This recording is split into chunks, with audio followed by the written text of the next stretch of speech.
হিন্দুদের সবচেয়ে বড় উৎসব এবং শিরকের সবচেয়ে বড় আয়োজন আল্লাহর জমিনে, এটা যখনই হতে যায় তার আগে এবং এটা চলাকালীন সময়ে মিডিয়াতে এক শ্রেণীর লোকেরা এই স্লোগানটা খুব বেশি বেশি আওড়াতে থাকেন, ধর্ম যার যার, উৎসব সবার।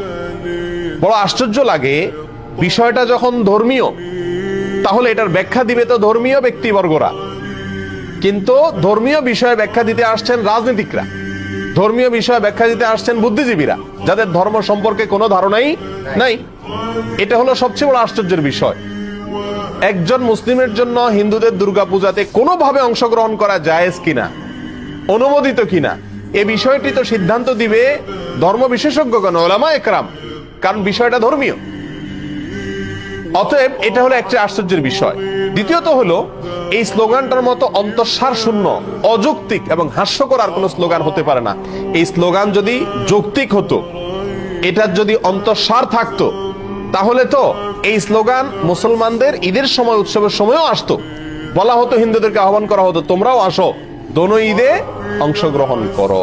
অথচ তখন এটা করা হয় না। তাহলে বোঝা গেল উদ্দেশ্যমূলক ভাবে শুধু মুসলমানদের ঈমান ধ্বংস করার জন্য এই ষড়যন্ত্রমূলক স্লোগানটি বাজারে চাউর করে রাখা হয়েছে এবং এর পিছনে কিছু ষড়যন্ত্রকারী তথাকথিত বুদ্ধিজীবী এবং রাজনীতিকরা কাজ করছেন।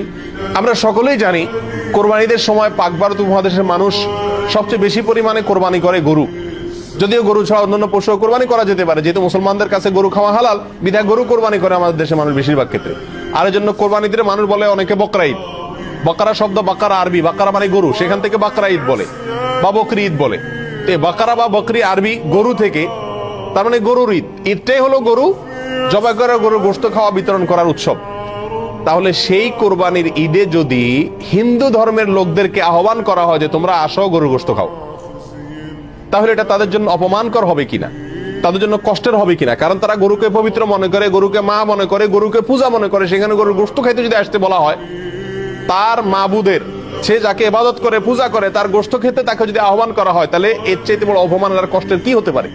এই কারণেই কোন রাজনৈতিক বা তথাকথিত বুদ্ধিজীবীদের কেউই আহ্বান করে না হিন্দুদেরকে যে আসো, মুসলিমদের সাথে উৎসবে সামিল হয়ে যাও, কারণ উৎসব সবার।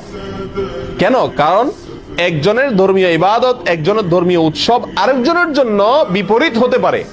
একজন মুসলিম নগণ্য থেকে নগণ্য, সাধারণ থেকে সাধারণ মুসলিমও জানেন যে ইন্না শিরকা লাযুলমুন আযীম, নিঃসন্দেহে শিরক, নিশ্চয়ই শিরক, এটা সবচেয়ে বড় অপরাধ।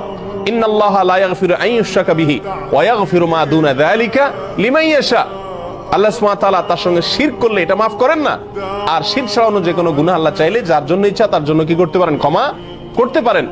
আর এই শিরকের সবচেয়ে বড় আয়োজন দুর্গাপূজা। এই দুর্গাপূজার অনুষ্ঠান ভিন্ন ধর্মের লোকেরা করছে, হিন্দুরা করছে। একজন মুসলিম হিসেবে আমি তার তাড়াতাড়ি করতে দিতে পারি এতটুকু, কিন্তু তার সে উৎসবে আমি সামিল হওয়া, যোগদান করা, কোনোভাবে অংশগ্রহণ করা, একজন হিন্দুকে কোরবানির ঈদে, বকরা ঈদে গরুর গোশত খেতে আহ্বান করা বা বাধ্য করার মতোই, একই বিষয়, কোনো পার্থক্য নাই।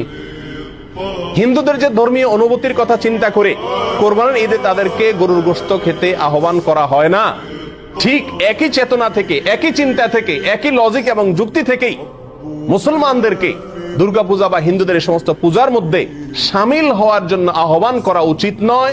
অন্যায়, অন্যায্য, অযৌক্তিক এবং অন্তঃসার শূন্য আহ্বান এবং দাবি।